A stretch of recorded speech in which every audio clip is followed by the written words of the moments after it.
It is my pleasure to introduce the Maple Leaf Divers. And they have been affiliated with Mandarin Museum for how many years? Do you even know, Keith? 10. 10 years. Actually, before that, because there was a principal Maple Leaf man who came back and helped create the museum. So 10 plus years. Mm-hmm. And so up here in the chairs with me is Dr. Keith Holland, right here immediately to my right. And then John Pugliese, Ron Gephardt, and Larry Tipping. And then also in the audience, we have some overflow divers. Bobby Lunsford right here on the end. Stand up and say hello. And then also Steve Michaelis over here as well. We are selling Maple Leaf books, and if you do not have a book yet, you need to get one. I mean, the density of this book is just incredible. The amount of information and the amount of research that went into this, and it's a collection of essays. It's phenomenal, and if you purchase it tonight, free of charge. I didn't tell them this, but they're going to autograph it for you, right? I brought pens, nice black pens for you. So if you purchase a book tonight, the divers will autograph that for you, and all proceeds go to Mandarin Museum. All right, let's get started. So I sat down with Keith and John a few days ago, and I kind of told them what I had in mind. I want to hear what did not make it into the exhibit. Because you know that when you go to that exhibit, you see a lot of historical research and that historical narrative, and then you get the general timeline of discovery and excavation, and if you come on the first Saturday of the month, you get to meet with the divers and chat with them. But I've seen them in that exhibit, and they're always on their very best behavior. So what you don't hear, I think, what you don't hear at Meet the Divers on the first Saturday is kind of like the blooper reel. And that's what I want to know. What was going on behind the scenes that did not make it onto the exhibit walls or is not said within the walls of the museum? We are in the circle of trust here, gentlemen. So, I guess we will start with why the Maple Leaf? You know, that's a very intriguing question. Why the Maple Leaf? Well, what didn't make it into the book is that I actually went to look for a fort at Cumberland Island.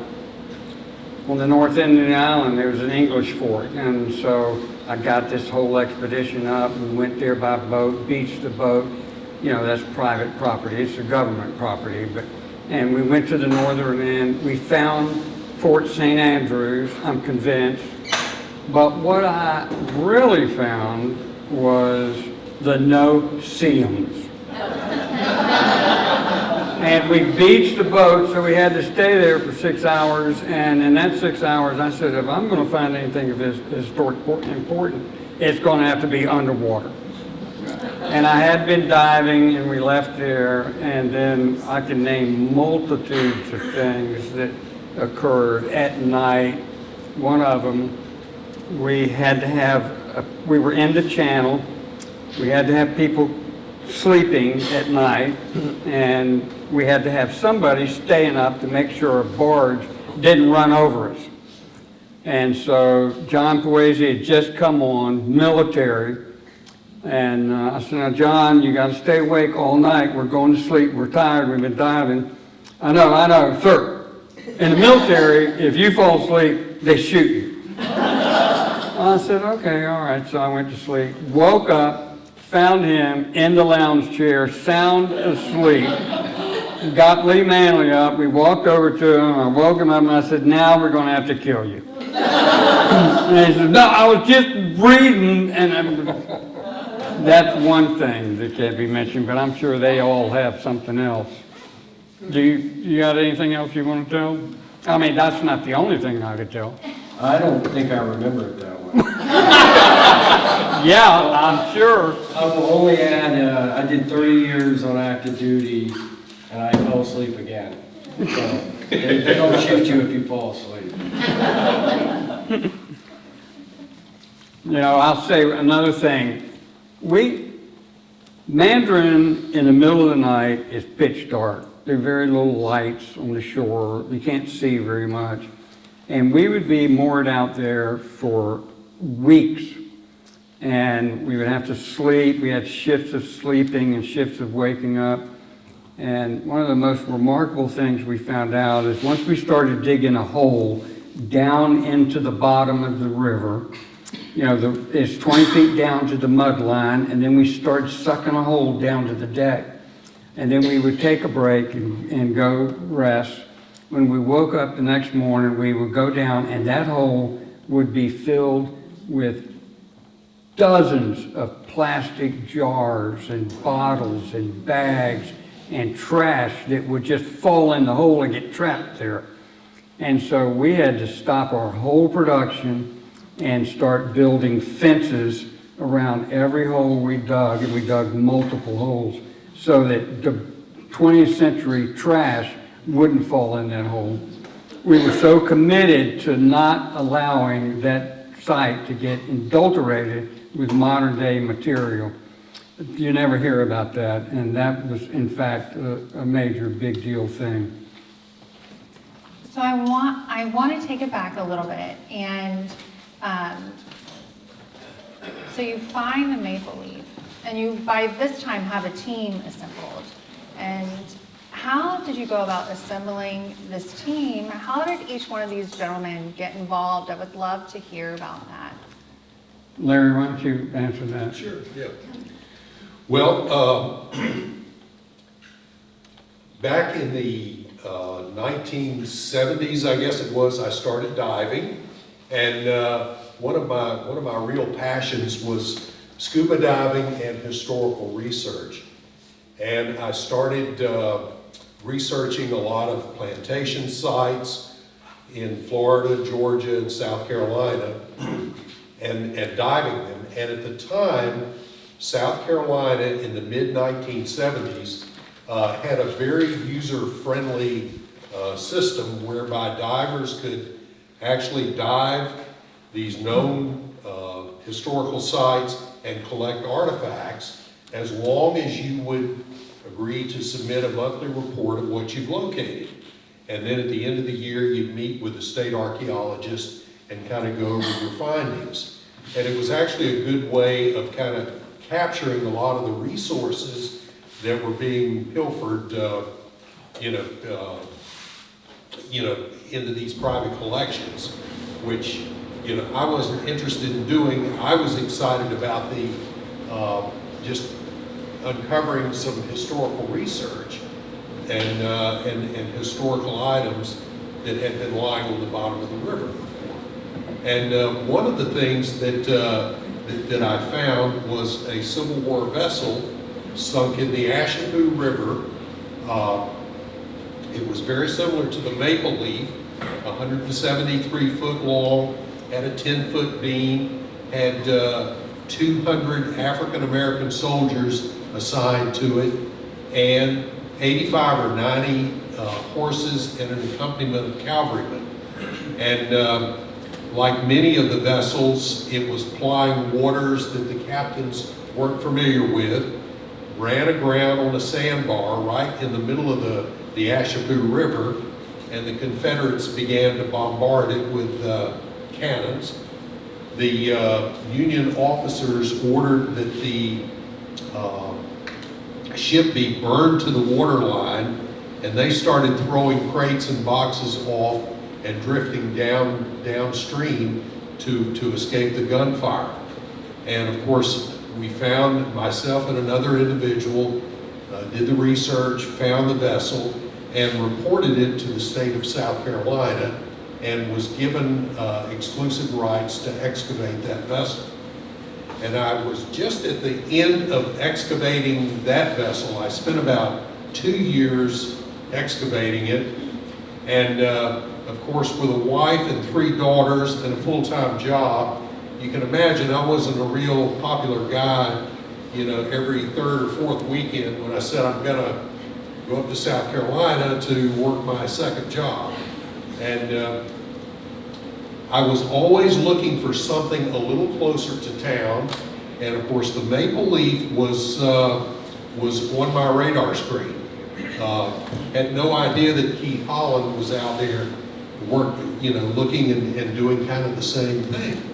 And it was interesting because at the time I worked for the Department of Housing and Urban Development, and one of the individuals who worked with me was a guy named Richard Martin. Some of you may know him.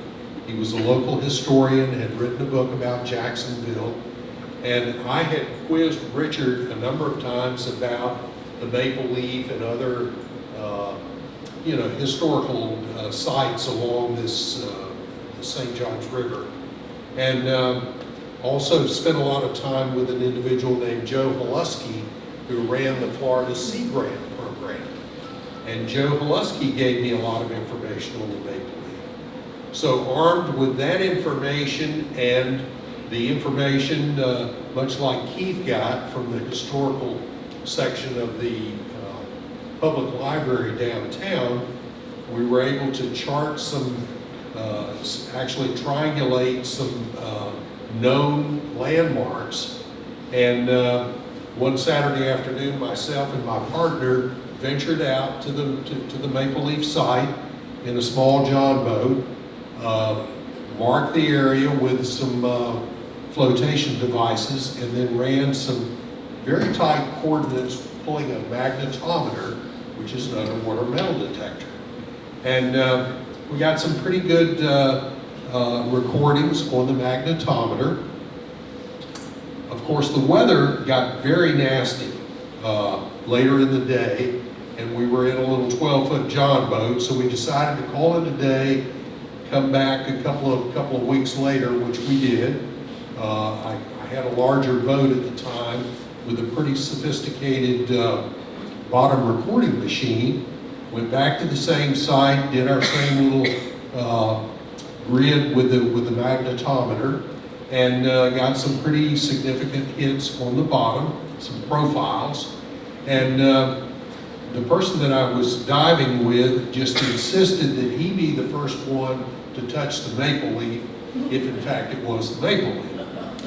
And of course, the guy knew nothing about operating a boat, so the last thing I wanted to do was to let me go down and let him operate the boat and pop up and find myself floating out there in the middle of nowhere. So he went down, he came back up in about 10 minutes, and he said, there's nothing here. And I said, listen, I'm looking at it on the chart. It shows a very pronounced profile. And he said, it's a telephone pole. And I said, a telephone pole? And of course, you have to know the backstory. This individual was a mid-level manager with Southern Bell.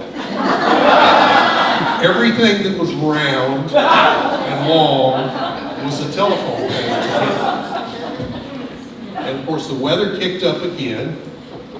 We called it a day and went back to the house.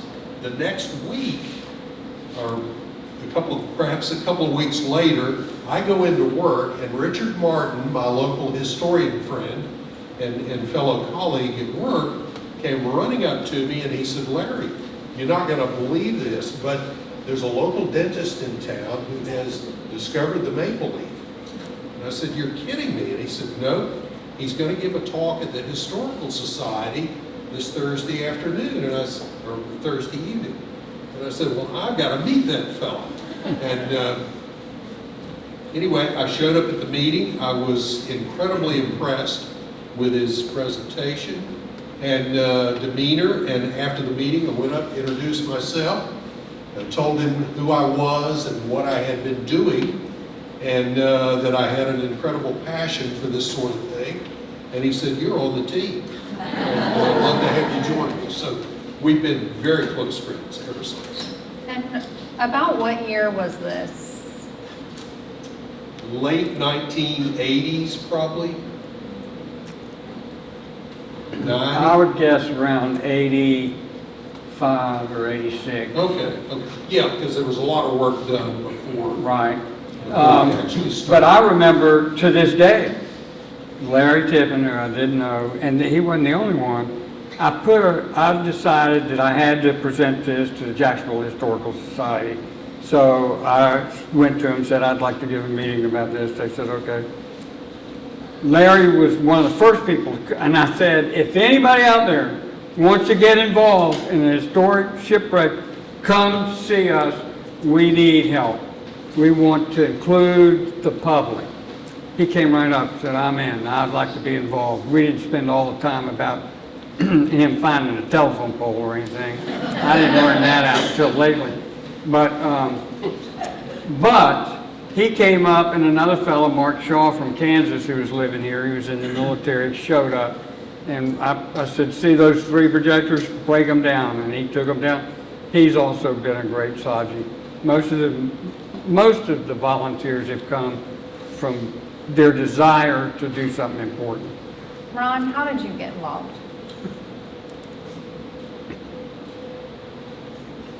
Did you find any telephone poles on the My way? story isn't nearly as long as Larry's. Hold You mean it's good? Hold that microphone up there, Ron. But I got involved kind of through the back door. I don't Like like most the way, of- I don't like the way you said that. Like most of the folks involved with the diving, I had a passion for dark water diving. Most of mine was done in the St. Mary's River looking for prehistoric artifacts such as shark's teeth, basically, and Indian shards and that kind of thing. So I had a background in dark water diving. At that time, I worked for Jacksonville Shipyards, and I became friends with one of the estimators down there. And we started conversing, and he said he has this dentist who's discovered a Civil War wreck off of Mandarin Point. Well, I'd like to meet him. It'd be cool. Well, after many, many conversations, that never happened. About a year later, I was at a Christmas party with some friends, and they introduced me to this other couple. Hit it off quite nicely. Spent the whole evening together just chatting. A little bit later, found out that this lady had a sister, and she talked to my friend, who said, "You think they'd like to talk to me?" Well, I said yes. Apparently Karen said yes at some point. So about 6 months later, I finally got around to calling her. In those days, I didn't do anything too swiftly. We chatted, we talked over an hour, and eventually it got around to me diving. And I said, well, this is cool. I finally found somebody that would listen to me about diving. Well, the conversation went along. But then I found that when I started mentioning this dentist and the maple leaf, the conversation kind of waned. It slacked off. I said, well, maybe she's not quite as interested in diving as I thought. Well, finally it came out that she knew this dentist. It's his twin brother. So long story, real long story short, I wound up marrying Karen, my wife, out there, who is his twin. I didn't know that. That's how I got involved. That's This your true. brother-in-law? Yeah. Did you guys know I that? didn't know that. Sandy knew that. You're dedicated. John, you didn't know that? No. You were on the boat with him. How did you get involved? Well, I was born in '85. In all seriousness, I was a student. That's right. I was a student at UNF, and I had insomnia. Somebody said, you ought to go out on the river. You'll fall asleep, no problem. So, no, that's not true here. So I had got certified at FCCJ, whatever it's called now, FSCJ. And I loved diving, I loved history. We had done a lot of cave diving, and my dad was a dental equipment salesman. And so there was a big article in the paper about the maple leaf, and he called me and said, hey, come over, I want you to see this article. So I drive over there, looking at the article. I'm like, man, this is really cool. I would love to do something like this. And my dad goes, well, I know the guy. We're friends. And I'm like, no, you're not, Dad. He's like, no, I'm serious. So we did that for about 10 minutes. And I said, if you really know this guy, tell him your son would love to do anything to be a part of the project. So my dad calls Keith. And of course, Keith, at this point, he's like, Joe, I've got hundreds of volunteers. Which I don't know if that was true or not. Oh yeah, thousands really. I tried to make it. But he goes, look, you're a friend. I'll call him and I'll talk to him. So he calls me up, and first thing he said is, what do you want out of this? And I said, I don't want anything other than to be a part of the project. I'll sweep the decks, I'll fall asleep at night, whatever you need. And so he said, look, you're in. We had lunch. And we have been, my best friend, one of my best friends, even after I left for the military, I would come back, we would get together, and so that got me really hooked on shipwrecks. And I'd done a lot of diving, but it was the allure of a ship that sank under duress or in war versus an artificial reef. Because when, you're seeing it as it was, versus after they prep it to sink it. And Larry told me something I never forgot, and that was when a ship sinks, it changes the structure of the ship, so you never know what it's going to be like until you get into it. And that was one of the things we were always worried about. Will the cargo hold be intact, which it was. But anyway, that's how I got involved, and it was a blast. And there are dozens of these stories. Steve Michaelis and even Bobby Lunsford. I met Bobby Lunsford from church, and he got into it. And Steve Michaelis, I remember he was a metal fabricator one time, and I was real young and crazy. I walked in there, I was building a chimney, a stainless steel cast chimney for my wood burning stove. And I had a 2-year-old on my backpack and smoking a damn cigarette, if you can believe that. And he goes, what the hell? You look at you got a baby on your back smoking a cigarette? I said, yeah. Of course, that didn't last long. But Steve McHale's, people say, what's the most fun thing you found, exciting thing you found on Maple Leaf? And I will tell you, it's the people. It's the people who get excited about history and what they accomplished and what they meant to us and what we did.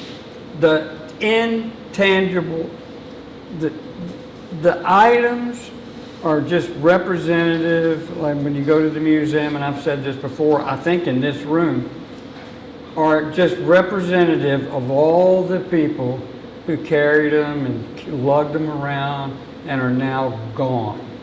And I can't say that what's the most favorite thing I got out of the Maple Leaf, it's the friendships that we had. And I'm talking about a brotherhood that life and death depended on it, because we really were working in a dangerous atmosphere. And if you had a sense of humor, that was an edge that worked in on me. If you didn't have a sense of humor, that didn't work too well.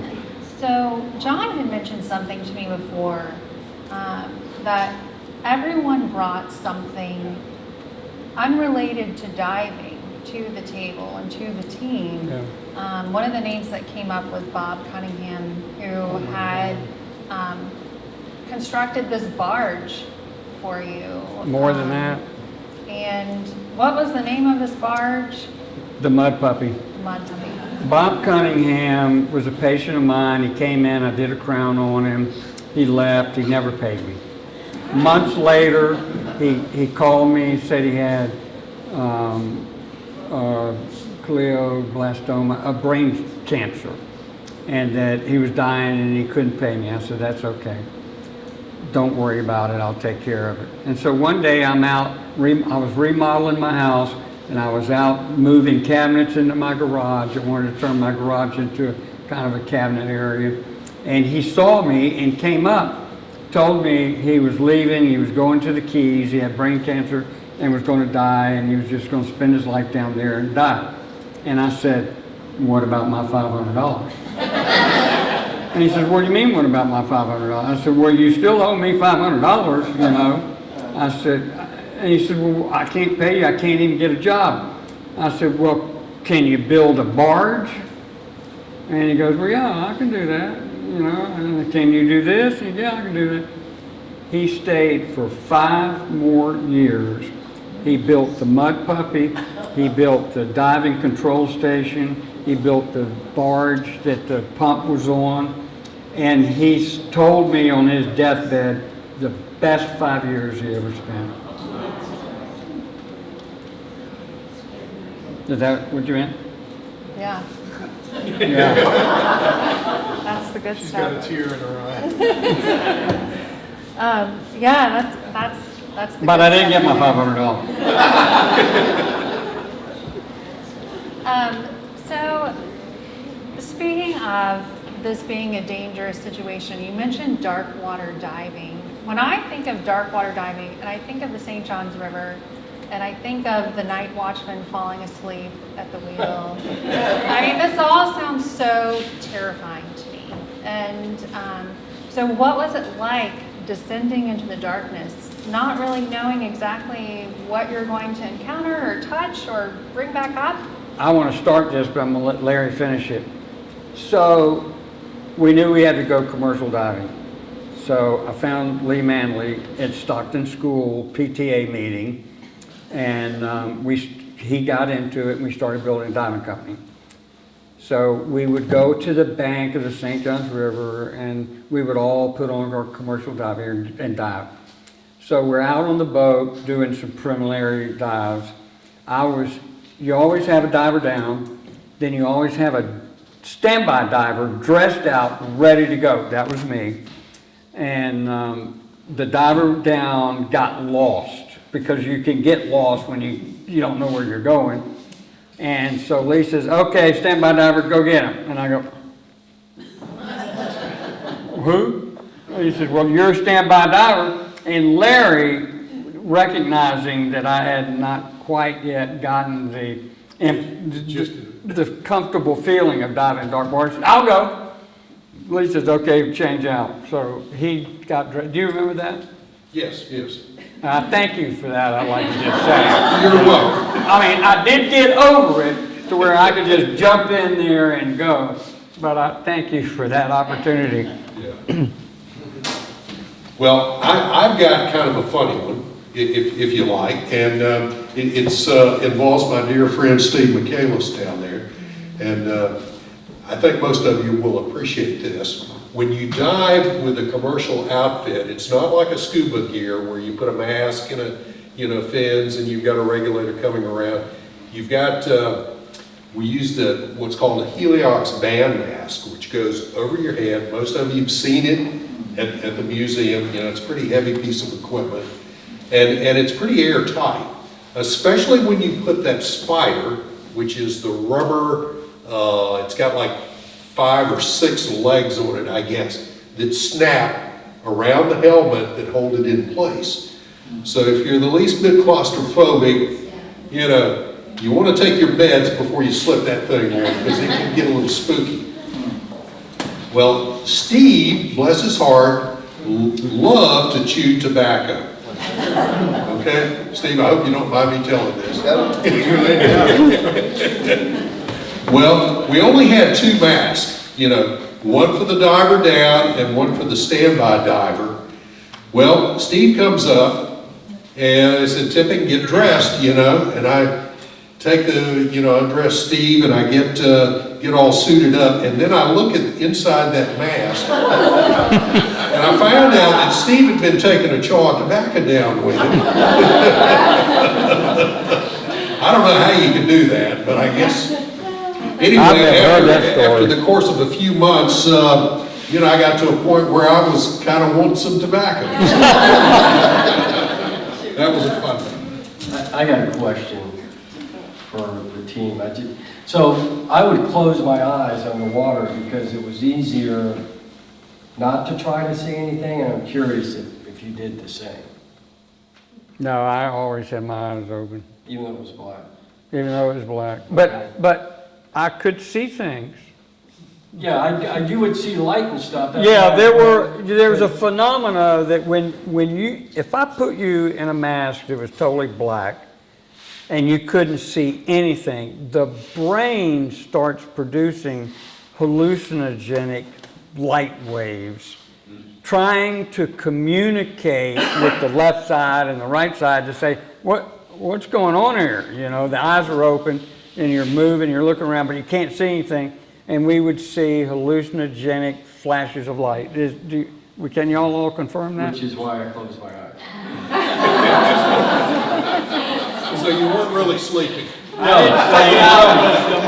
was the smartest person there. If I might interject something here, I'm sure most of you have been in the St. Johns River, and you know that it's darkish water. I suspect a lot of you have not been in the St. Johns River at depth. When you first get into the river and put your face under the water, it looks like you're looking through tea, that kind of color. Down about 9 to 10 feet, that color that you see is now like the color of Merlot wine. Below that, you pretty much lose all sunlight. So you are literally in dark water, you're in the dark. The diving that I used to do on scuba, we had a commercial light that would give off 109,000 candle power, which is a pretty bright light. On a good day, when the current was running and everything was working good, we were lucky to see about 18 inches in front of us. But that's at the bottom. That's at the bottom. We were 20 feet, another 10 feet down into the mud. That's why when we did the Maple Leaf, we didn't even use lights. We didn't even bring them back. It was senseless. Because by there, you lost all sunlight, and then below that, you're in the mud. And I think I like to try to say, when you're down on the deck, if that's the deck, okay, and you're kneeling down on it.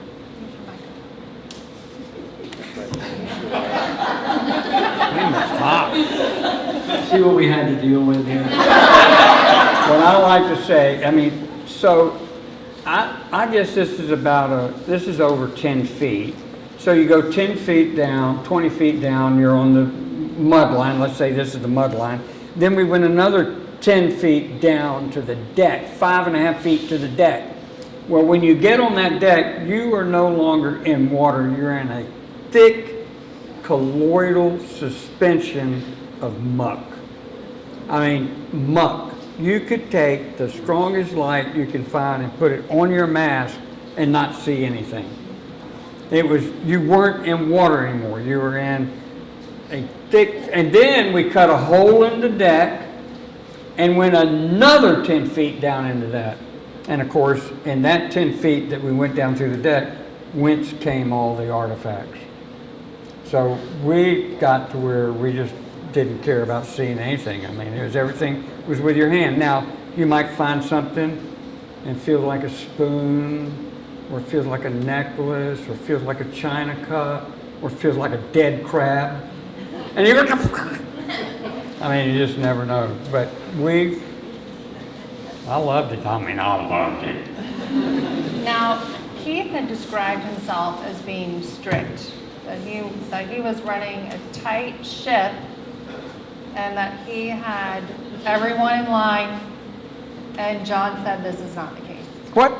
No, not at all. You were not strict, but I spent 30 years, I retired as a colonel, and a lot of the stuff I learned about leadership, I learned from him out there while we were diving. The biggest thing I learned from him is he cared about us, he cared about our safety, and we had a good time.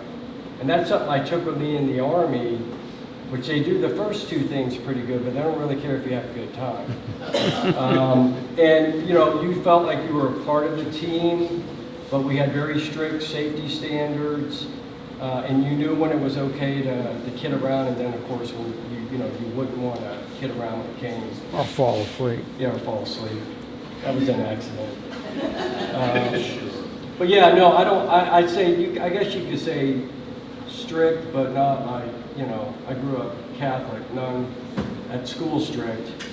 But it was yeah, it was good, but not crazy. If I was strict on anything, it was who could come into the group. Yeah. Because there were a lot of people who just wanted to come in and go diving who weren't willing to commit to the project or to the safety. They wanted recreationally to come in and do it. They never got to talk to me. When you said there was a process to becoming a diver. Yes. You didn't just raise your hand and say, I'm going in the water. You would not be speaking to me until you had been there and spent 10 or 15 hours at minimum. And then you had to pass that. Now, I may be talking about you. She's cute, she's hot, I think she's gonna be all right. But you're not gonna talk to me. No, but you're not gonna be talking to me That's how we personally. got in, Larry. I mean, that was a protocol. Lee Manley handled that and the other people, but they never got to me until they were qualified. You had to work your way up. So first you would help carry equipment, which you would do anyway, but then you would be a line tender, and then you would get to dive. That's you. Are you tending Oh the yeah, liner? that's me tending. Well, I still have those sunglasses, and I still have that Walkman. Yeah, but you see this picture, you need to look at Oh, this. watch your step. Bam! All these hoses, this is 300, Yeah, that's 100 Larry. feet or 100 feet? All these hoses you're connected to. And this diver has this hose, and we would reel it out. We'd be up here, and there had to be a dive tender right here holding the hose. And he drops down 20 feet, he reams that thing down 20 feet, and he stopped there and he says, okay, pull up on my hose. And you have to pull up on his hose. And he says, okay, let me have some hose. And then he goes down to the hole and he drops another 8 feet. I need it. And you give him 8 more feet. And so I got to know where he is. The line tender's got to know where he is. The DCS operator needs to know where he is. The standby diver needs to know where he is. So that if something caves into him, boom, he can go right down there. In fact, anytime you went inside the hull of the ship, that secondary diver had to be sitting on the hull, isn't that right? Waiting in case something happened, in case there was a cave-in. And we had constant communications through the DCS. The line tenders could hear the diver. Right. The guy controlling the dive could hear. So we had good communications. I'm gonna need a secondary diver down here. Every diver, the majority of all the divers up here have spent more than 300 hours underwater in the ship. Over 300. And we never had one diving accident ever. And that's a tribute to Lee Manley.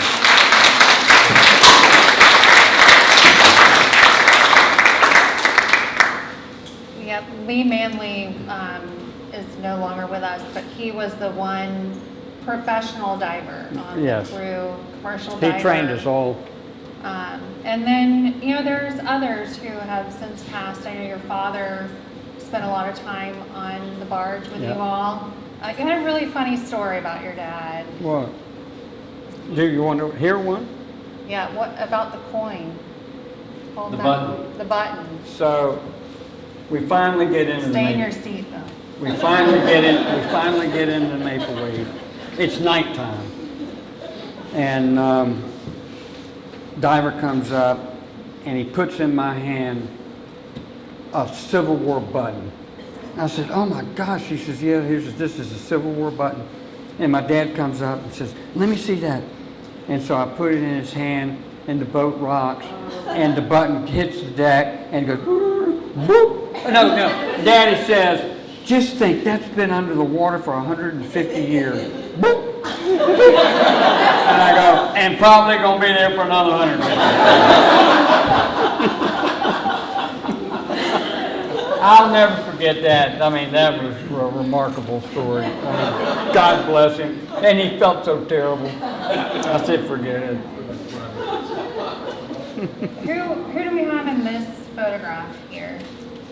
Mike Barker, and I think that's Lee. So Lee Manley's in this suit. Yes. Mike Barker met a folio photographer who I made an arrangement with Folio to come in and do some exclusive pictures.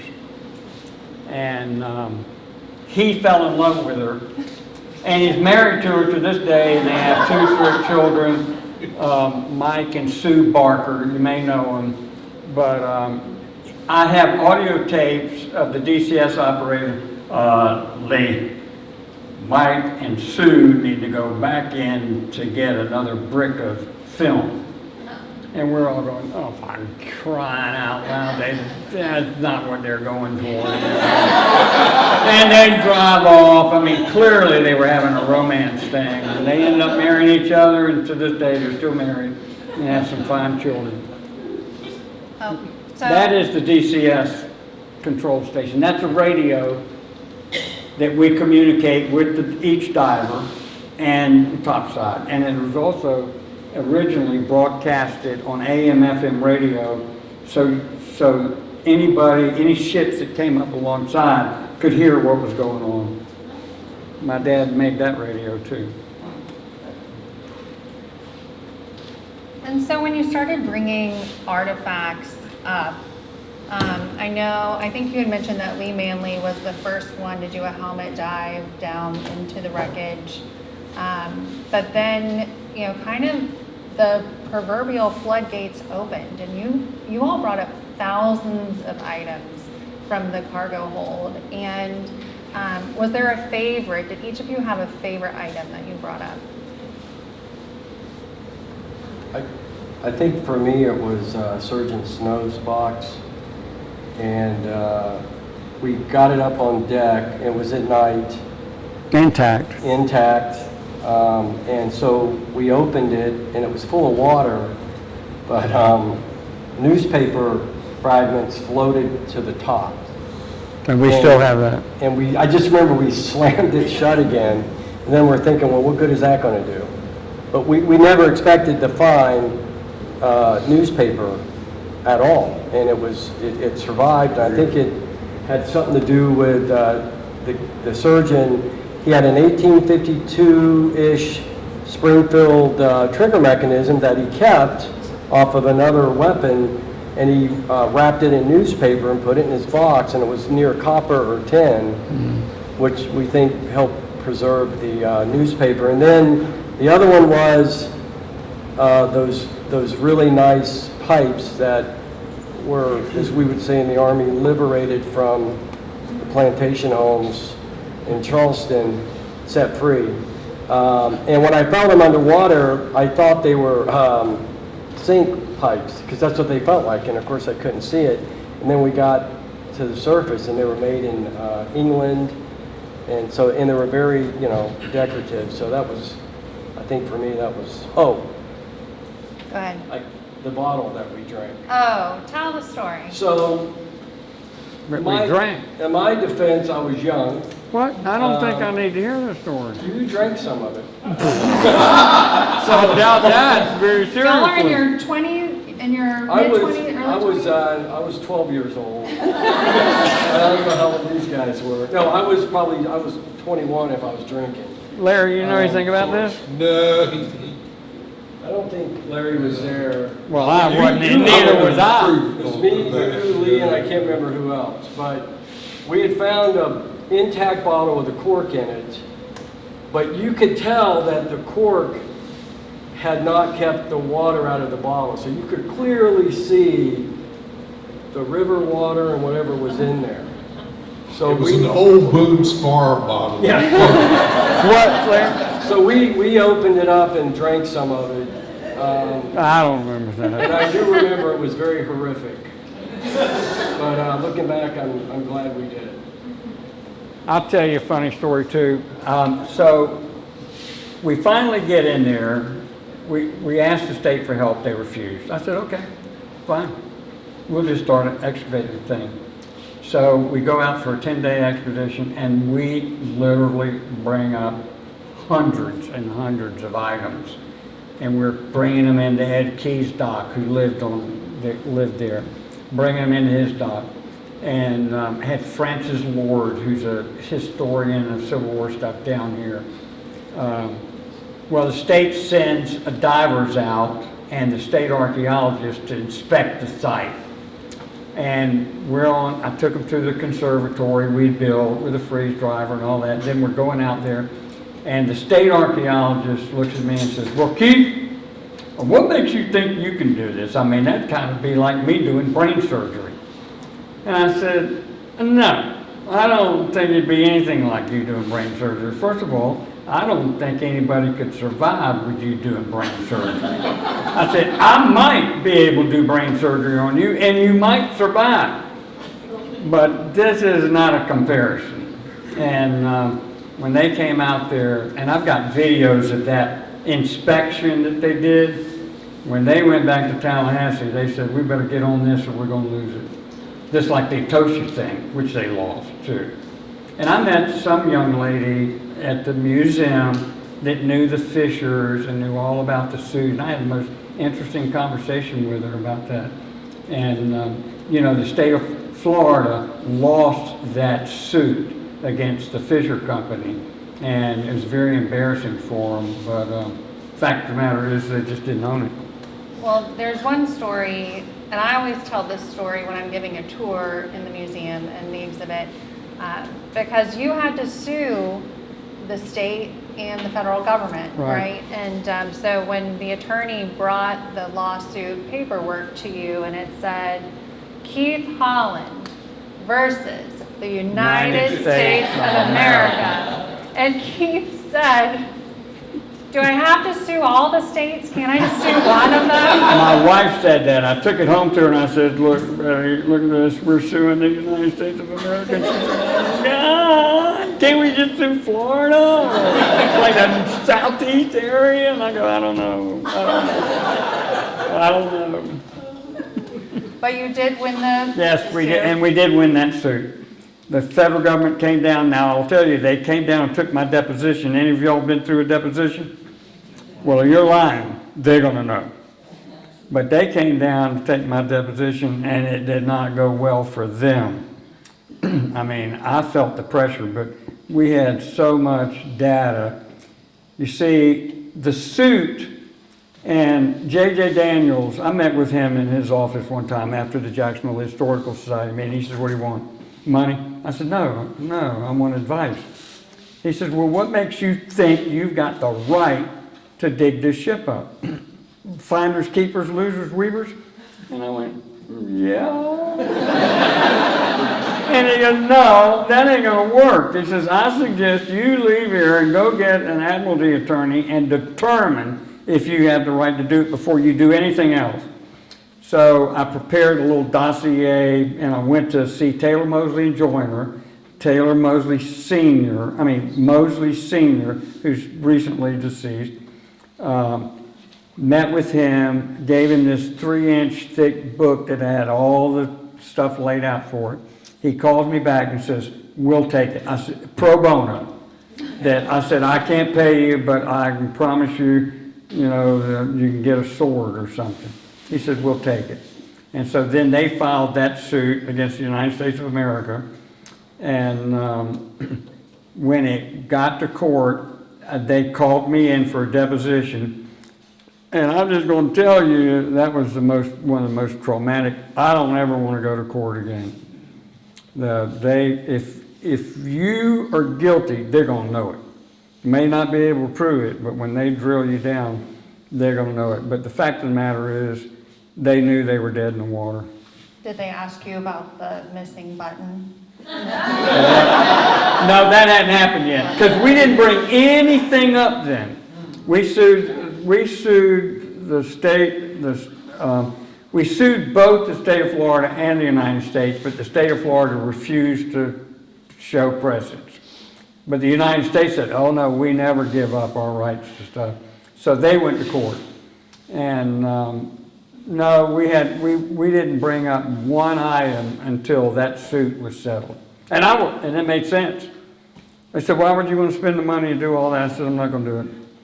And that gave us a year and a half to build a diving company, to put together the conservatory. I mean, we were preparing for it. And we couldn't go dive on it. We were in a lawsuit, you know. So that worked out very great at that point, too. Well, then eventually, you forged a relationship with Mandarin Museum. And With who? Mandarin Museum. Mm-hmm. And My favorite. there has been a few iterations of an exhibit of some sort over the last 10 years. And we have a new exhibit that opened in August and is featured here on the screen. And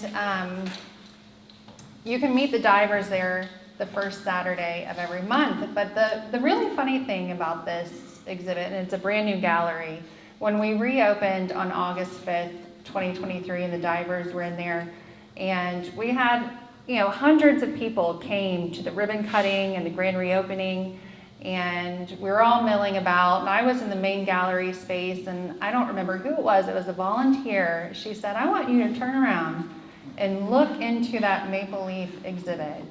She said, we have created a man cave. And Yeah. sure enough, you looked into that exhibit and it was about, I don't know, at least 25, 30 men packed in there. I always say I won't be surprised if I go in there one day and there's a loud, a recliner in front of the television. And I'm up for that. Remote. and well, at this point, and I know, and I could sit here and listen for another hour or so, but what I want to do is turn it over to the audience for some questions. I know there's so much that we haven't asked yet, and I have some questions myself, but they probably overlap with you, so let's take some questions from the audience. Yes, ma'am. When I heard you speak here 2 years or so ago, you talked about the tonnage that's on the boat and how much you took out. It was like 1% or something. What do I remember? The ship was capable of carrying, is it on? It's on. The ship was capable of carrying, according to military records, 550 tons of cargo. We removed, and it was fully loaded when it sank. We removed, at the wildest of all imaginations, 1 ton. That'd be 2,000 pounds.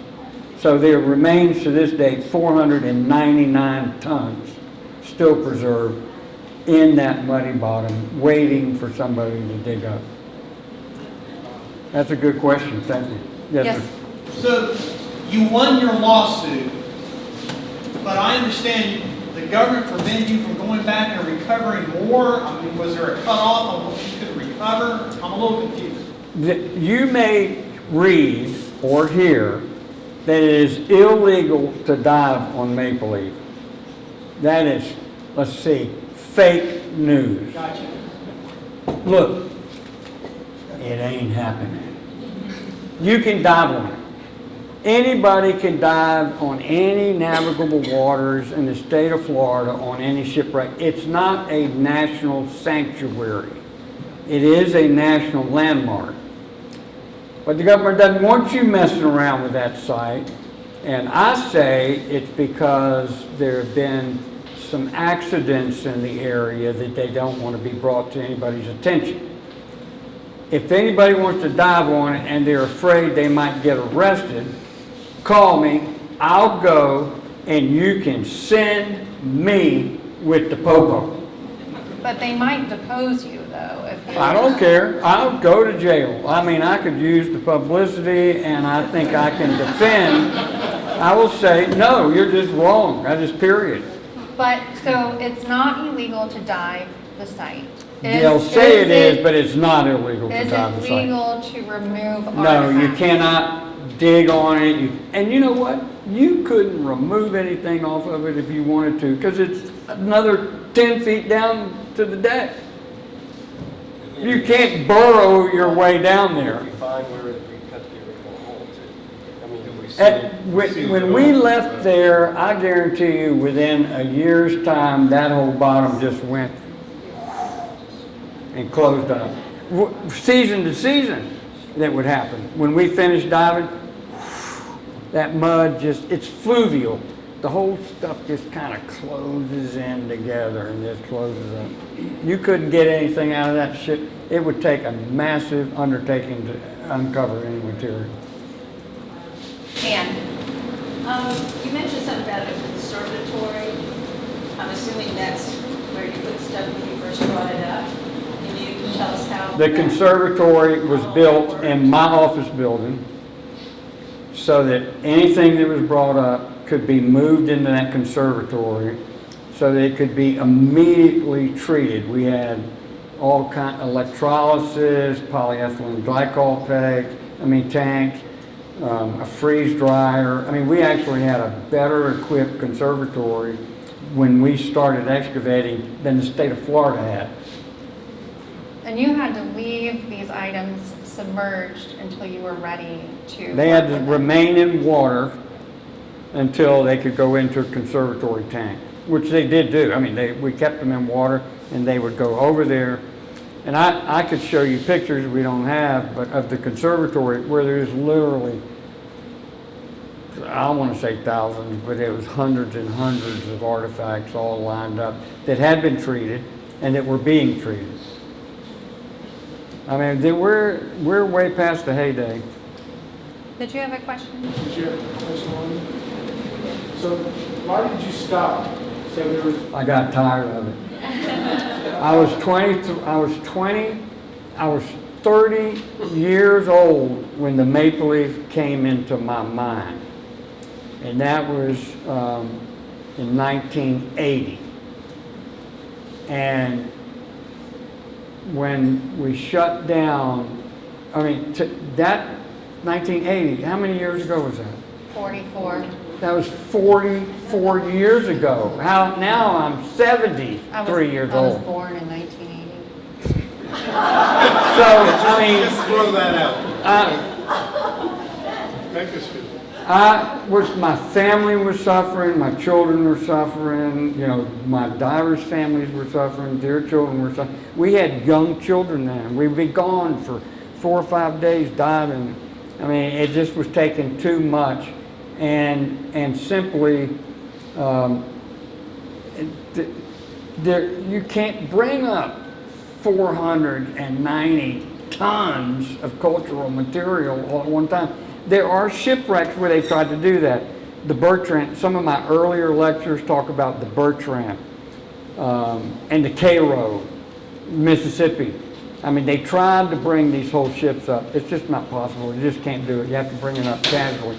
So I was convinced that I was going to be able to shut it down, get all the stuff out on display, get all our reports out, and that we were going to be able to go back in 20 years or so. And it just hadn't happened. I mean, we still got family problems. But most of us are still married. You know, our families did survive. No rings though. That's not much. Well, I'm separated, okay? yeah, I'm divorced.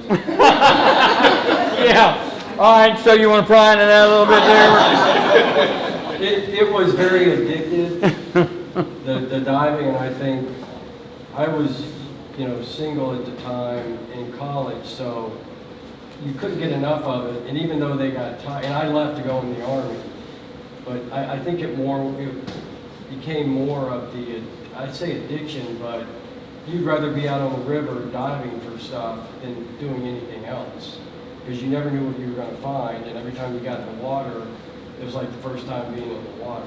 And Larry, are you regret us shutting down? Didn't you feel like it was the right thing to do? Yes, it was, it became a little taxing, but in my situation, my wife and I have been married over 50 years, so she's Wait, put up no, with me. not then. Well, now. Okay, yeah, all right. But just felt, it just felt like 50. She was very happy that I was close to home and not up in South Carolina, crawling around every third weekend or something, so yes. It was taxing. It wasn't easy. It wasn't any damn piece of cake. I mean, I would work Monday, Tuesday, Wednesday, Thursday. I would leave Thursday night, get in my boat, and I wouldn't come home until Sunday night. And then I'd get up and work Monday, Tuesday, Wednesday. And I would do that all summer long. And That's tough for a dentist. a father of 2 children, it's very tough. But I think, yes, sir. How'd you fund the project? How'd you fund it? personally, until I was able to prove how significant it was, and then I applied for a Florida Historic Preservation grant, was turned down, and then I discovered that the state of Florida had spent billions of dollars over the past 10 or 15 years on historic preservation, but they never spent $1 on a maritime archaeological site. It was our wonderful maritime history, and then I started publicizing that and used that edge, and I was finally able to politically force them into giving us some grant money. So they gave us a grant money of, it was significant, $500,000, $600,000, and that's what helped fund the conservatory and get the stuff treated and get the book written and do all these things. Your house in the Bahamas. No, they will say that it was, they got the most bang for their buck. I don't like that term, but they got out of an archaeological site, and it became a National Historic Landmark. The 4th one in our country. Wow. You know, there was the Monitor, the Utah, the Arizona, and Maple Leaf was the 4th National Historic Landmark shipwreck in the country.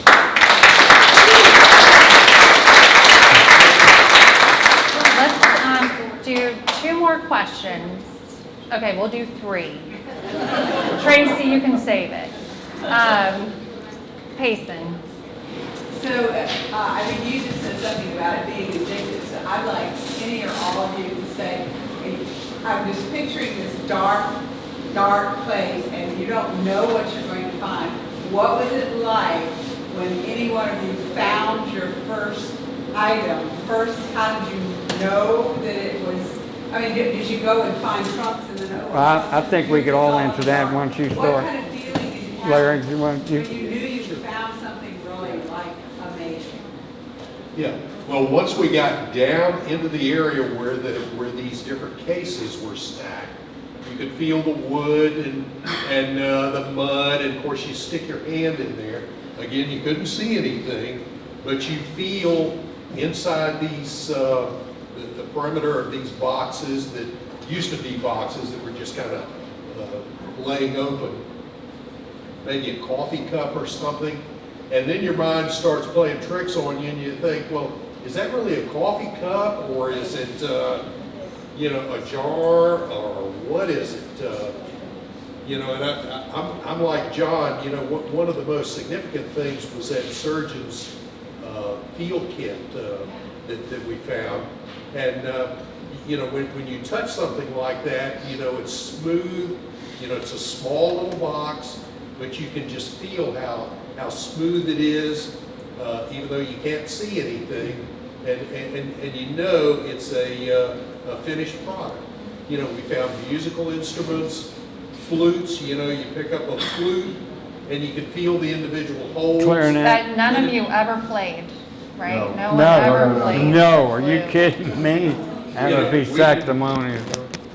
And, you know, little chess pieces, you know, and as you feel them, and of course we wanted to, you know, get as much time out of it as we could, so we're constantly picking these things up, putting them in a Rubbermaid case, and then telling Topside to pull it up, and then they'd send an empty one down and you'd fill that up.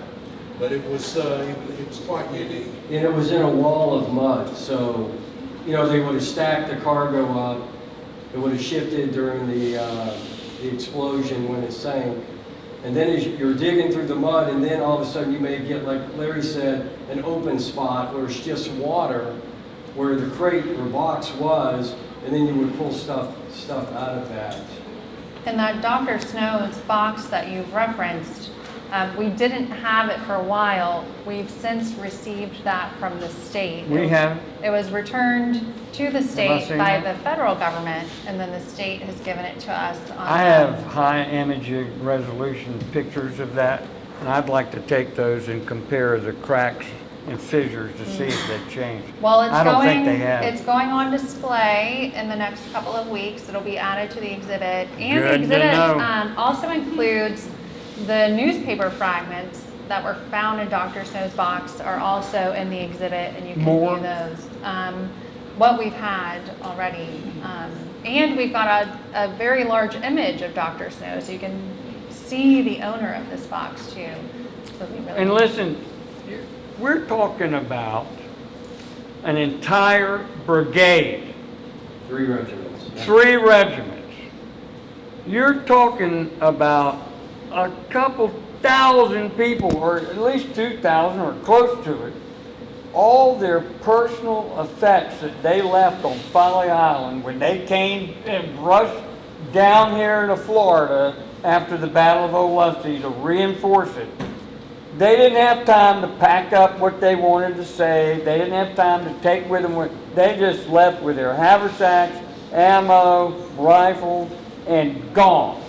And then the quartermasters put all that stuff into boxes, into the hull of the Maple Leaf, and it sits right out there, not more than a mile away, buried safely in a perfect anaerobic environment.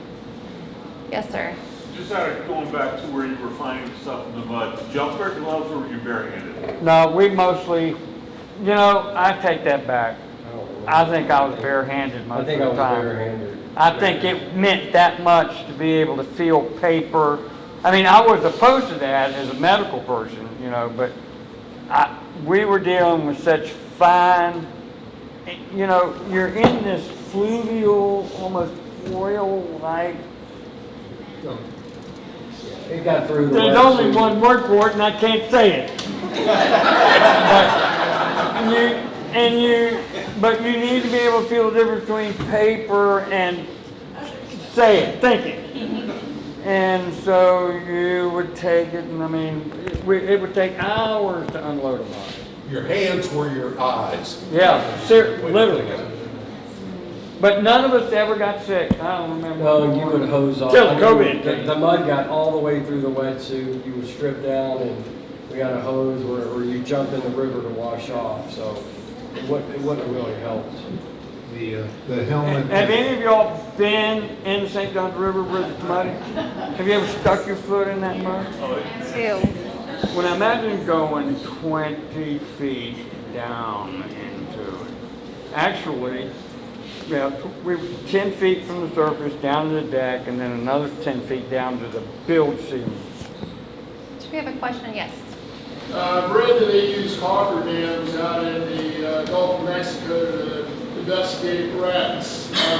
Would that be a possibility for the Maple Leaf? Or I don't is it think so. lucky? I'm going to answer that. I don't think so. Cofferdams came up. It's in the. What was your question again? The cofferdams, and also I was wondering what the condition of the deck and the wood of the ship was. Excellent. Was it holding together? The wood was we had to saw through Okay, it. give him back the microphone. As we sawed through the deck, I mean, I was underwater for 6 hours. I think it was 4 to 6 hours. But that wood was just as good as the day it sank, and it still had pigments of the painted color on it. And buoyant. Yeah. One of our biggest problems was that a piece of timber might dislodge from the ship, and it was so buoyant, it was still so buoyant, it would torpedo itself up to the surface and could damage a vessel or hurt a diver, or maim them or kill them actually, because we'd come shooting right out of the water. So like this, that's a rail cap from the bow of the Yeah, ship. people say, how did you get that? It's heavy, and how did you get It that is out of heavy. there? I threw my back out. I drove a U-Haul that I rented from the U-Haul place, and I drove it to the state archives and to pick this thing up. And Keith is texting me. I'm on I-10, and he's texting me, what are your qualifications? They're just going to give you this thing? I was like, they are, Keith. They're just going to give it to me. It is heavy. Listen, but we removed it. And there was a long discussion about this. I said, I don't think we need to do this. And I go, no, yeah, we need to do this. I said, no, I don't think this is part of the ship. But it was done because it was buoyant. And it was starting to want to rise up off the ship. And if it had, it was floated up to the very top and become a navigational hazard. So we deliberately took it off for that reason, because it was wanting to set. We had to dig out an area where the stem post was, because we wanted to run a measuring line from the stem post, which is very front of the boat, all the way back to the rudder post. And that would give us a vertical line to follow that we could, because we're blind, we got to know where we are. We could hook onto that cable, what was it, a 1/4 inch or a steel cable, twisted cable, and we could run, from that point on, we could run all the way to the bow or all the way to the rudder post. And so that piece had to come up. I remember protesting about bringing it up, but it had to come up. And it's on the wall at the museum, and we got it up there because I called the fire department and asked if they could come put it on the wall for us. And they did. They drove over on their fire truck and got it right up Something that there. I want you to notice when you look at it, Bobby. this is all one piece. That when the shipwrights would build these ships, they would go to Cumberland Island and they would look at the oak trees and they'd find an oak like that and they'd say, cut that down. Cut that out. We're going to make that part of the stem post. And I used to hunt Cumberland Island and I'd say, Steve, can you imagine them telling us we want you to cut that tree down and get that piece out? And we go, no, that ain't going to happen with us. We ain't doing that. But that's what they did. All over southeast United States, that's where most of the ship timbers came from. To piggyback on what your question was before about the wood and everything, the old shipwrights back in the days of the sailing ships would harvest these pieces of wood and these timbers, and they would submerge them in the mud for safekeeping until they're ready to use them. Then they would bring them up, dry them out, and fashion them into these kinds of pieces. So it was a common practice. As a matter of fact, there was an old wooden shipyard off of Jacksonville University. I worked with a man that his grandfather worked at that shipyard. He said, if you had the money to do it, you could go to this shipyard now and harvest all of these logs and everything that are now down below the mud line, still preserved and ready to be used. It keeps it as beautiful wood. The other thing you asked about, could we use a cofferdam like they do, in some of these other shipwrecks? One of the things that we did, we actually built used a silt screen. You see it very often along the interstate where they're doing construction. You know, the contractors will put up a silt screen to keep, you know, water and mud and debris from flowing in. And we actually wrapped it around the opening of this area where we were excavating down into the mud line. Because as soon as we would leave, as Keith said, you know, it'd fill right back up again. All right. Well, gentlemen, I know we can sit here all evening. I want to ask. Well, I'm okay with that. I want to ask one last question. And the divers will stick around for a little bit. As I said, if you want to purchase a book, they will autograph it for you before you leave, and I'm sure they'll chat with you for at least a little bit. But let's end with this one question, and I'm just, you know, it's not a gotcha question, but one word, each of you, you have one word to describe this experience, just one key. What would it be? Organic.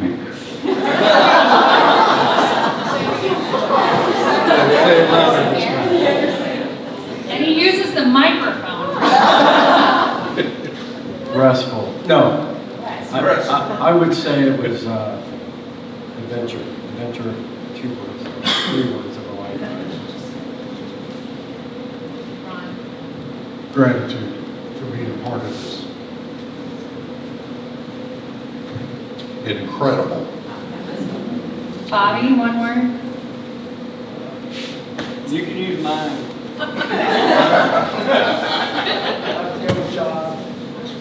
Experience of a lifetime. Experience of a lifetime. Steve? It was awesome. Well, let's give the Maple Leaf Divers a round of applause.